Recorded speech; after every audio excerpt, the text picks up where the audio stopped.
आ गए आप। आ गए हो तो चैनल को सब्सक्राइब कर लेना, वीडियो अच्छी लगे तो लाइक और शेयर कर देना और हाँ, बेल आइकन जरूर दबा देना ताकि आपको नई वीडियोस की नोटिफिकेशन मिलती रहे।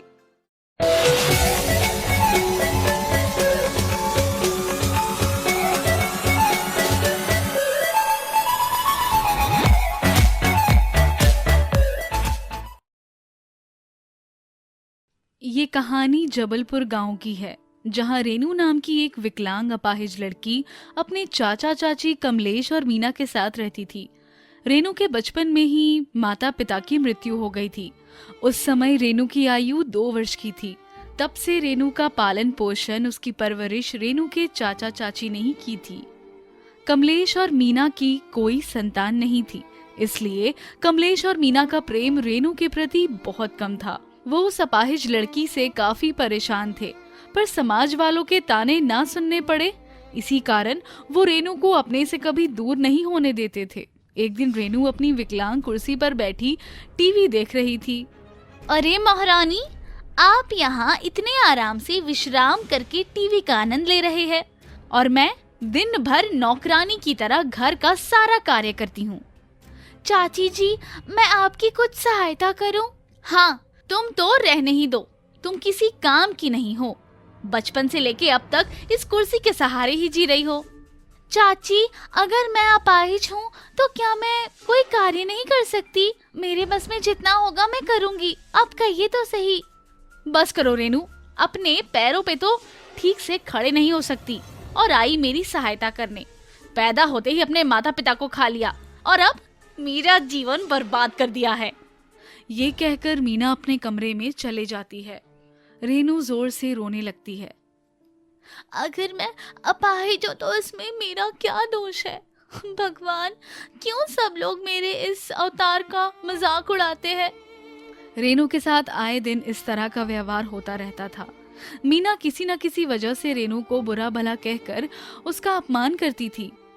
रात के समय सभी लोग भोजन करने बैठे थे। मीना, मैं जहाँ मजदूरी करता था वहाँ से मुझे निकाल दिया है। ये तो बहुत बुरा हुआ जी, अब हम क्या करेंगे? मीना, मैं भी इसी समस्या में डूबा हूँ कि अब घर कैसे चलेगा। मीना और कमलेश बहुत चिंतित हो गए थे। कमलेश के पास कोई काम नहीं था। वो दिन भर किसी न किसी काम की तलाश में रहता था, पर उसे कोई काम नहीं मिलता था। जीवन बिताने के लिए कुछ न कुछ कार्य करना जरूरी भी था, पर कमलेश के भाग्य को ना जाने किसकी नजर लग गई थी। एक दिन मीना अपने घर में बैठकर सब्जी काट रही थी। रेनू कुर्सी पर बैठकर मीना को सब्जी काटने में मदद कर रही थी। तभी पड़ोस वाली शीला मीना के घर प्रवेश करती है। कैसी हो मीना? अरे शीला बहन, आप यहाँ? क्या बताए आपको, कई रोज से एक ही समस्या है। क्या हुआ? कैसी समस्या? रेनू के चाचा भी बेरोजगार हो गए, घर में बहुत तंगी आई है, घर संसार चलाना बहुत कठिन हो गया। मीना, तुम रेनू का ब्याह क्यों नहीं करवा देती? बच्ची अब जवान हो गई है। अब इस अपाहिज से कौन विवाह करेगा? कई रिश्ते आए, पर इसकी अपाहिजी के कारण कोई हमसे संबंध जोड़ने को तैयार नहीं। ये रेनू जब से हमारे जीवन में आई है तब से लेकर अब तक हमारे साथ बुरा ही बुरा होता रहा है। ना कुछ काम करती है, ना कोई इससे ब्याह करने को तैयार है, हम पर बोझ बनकर बैठी है। रेनू ये सब सुनकर बहुत रोती है। रात में कमलेश घर आता है। मीना अपने कमरे में कमलेश के संग बैठे चर्चा कर ही रही थी। सुनो जी, मेरे मन में एक विचार आया है, क्यों ना हम रेनू को किसी अनाथ आश्रम में छोड़ आए? ये क्या कह रही हो मीना? मैं सही कह रही हूँ। वैसे तो वो हम पर बोझ ही है, ना उसकी शादी हो रही है, ना वो कोई काम करती है, फिर उसे अपने पास रखकर क्या करना? बात तो सही है। वैसे भी उसके कारण हमें बहुत समस्या आ रही है। अच्छा होगा ये पनौती हमारे घर से चली जाए। रेनू उसी कमरे के पास में अपनी कुर्सी पर बैठ जाती है और कमलेश और मीना की सारी बात सुनती है और अपने कमरे में चली जाती है। मेरे कारण चाचा चाची को बहुत कष्ट सहना पड़ रहा है। मैं अपनी वजह से उन्हें और समस्या में नहीं डाल सकती। अगले दिन सुबह, चाचा जी, आप मुझे किसी अनाथ आश्रम छोड़ आइए, मैं वहीं रहकर अपना गुजारा कर लूंगी। ये क्या कह रही हो रेनू तुम? हाँ चाचा जी, मैं जानती हूँ मेरे कारण आप लोगों के जीवन में काफी समस्या आ गई है। इसी वजह से मैं अपना बाकी का जीवन किसी अनाथ आश्रम में बिताना चाहती हूँ। पर बेटा तुमसे किसने कहा कि हमें तुमसे परेशानी है? अरे आप क्यों अपनी प्रेमता उस अपाहिज पर दिखा रहे हैं? अगर वो अपने मन से यहाँ से जाना चाहती है तो उसे जाने दो ना। मीना, समाज वाले क्या कहेंगे कि हमने एक जवान अपाहिज लड़की को एक अनाथ आश्रम में डाल दिया। क्या हम एक लड़की की भी परवरिश नहीं कर सकते? चाची जी, आप ऐसा क्यों सोचते हो? मैंने ये फैसला अपने मन से लिया है।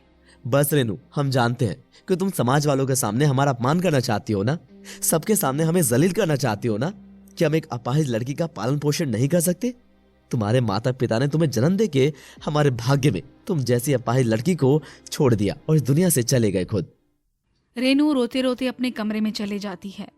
एक अपाहिज के साथ इस तरह का बर्ताव करना, उसे अपमानित करना, ये सब करने में कमलेश और रेनू को बहुत मजा आता था। एक दिन रेनू की एक मित्र रेनू से मिलने उसके घर आती है।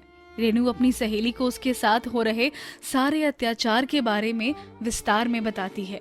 रेनू की सहेली रेनू को एक फैक्ट्री के बारे में बताती है। रेनू, तुम्हें यहाँ एक नौकरी मिल सकती है। रेनू अपनी सहेली के बताए स्थान पर जाती है और वहाँ फैक्ट्री के मालिक से मुलाकात करती है। साहब, मुझे नौकरी की बहुत जरूरत है। आपके इस फैक्ट्री में अगर मुझ अपाहिज को कोई नौकरी मिल जाए तो आपकी बड़ी मेहरबानी होगी। फैक्ट्री के मालिक को रेनू पर दया आती है और वो रेनू को अपनी फैक्ट्री में कर्मचारी के तौर पर नौकरी पर रखता है। रेनू, मैंने तुम्हें नौकरी तो दे दी है, पर तुम इस हालत में अपने घर से फैक्ट्री कैसे आओगी भला? साहब, मैं किसी वाहन की सहायता से आऊंगी। रेनू, तुम एक अपाहिज लड़की हो, तुम्हारे लिए चलना फिरना ये बेहद कठिन है और तुम पेशे से भी काफी गरीब हो। इसीलिए मैं तुम्हें कुछ उपहार देना चाहता हूँ। अपनी तरफ से तुम्हें एक कार देना चाहता हूँ ताकि तुम उसमें बैठकर फैक्ट्री आ सको। साहब, आपका बहुत बहुत धन्यवाद। मुझ गरीब पर आपने बड़ी दया की है। रेनू उस फैक्ट्री में कार्य करने लगी। कमलेश और मीना रेनू के जीवन में आए इस बदलाव से आश्चर्यचकित हो गए। कुछ समय बीत जाने के बाद रेनू अब बहुत धनवान हो गई थी।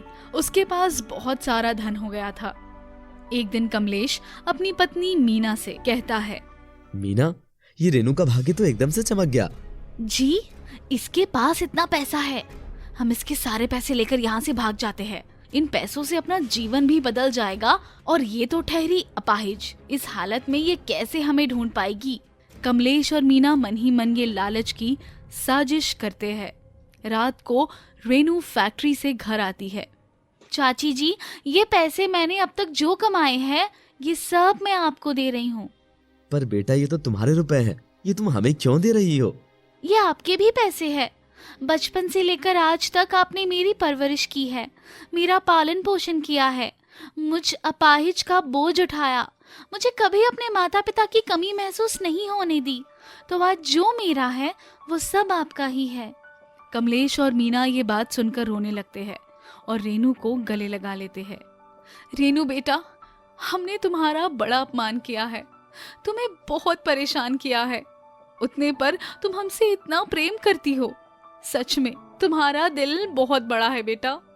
आज हमें इस बात का एहसास हो गया कि भगवान ने हमारे भाग्य में संतान इसी दिन के लिए नहीं लिखी थी, क्योंकि तुम जैसी प्यारी बेटी हमारे भाग्य में जो थी। उस दिन से रेनू के जीवन में खुशियां ही खुशियां आने लगी। कमलेश और मीना रेनू को अपनी संतान से बढ़कर प्रेम करने लगे।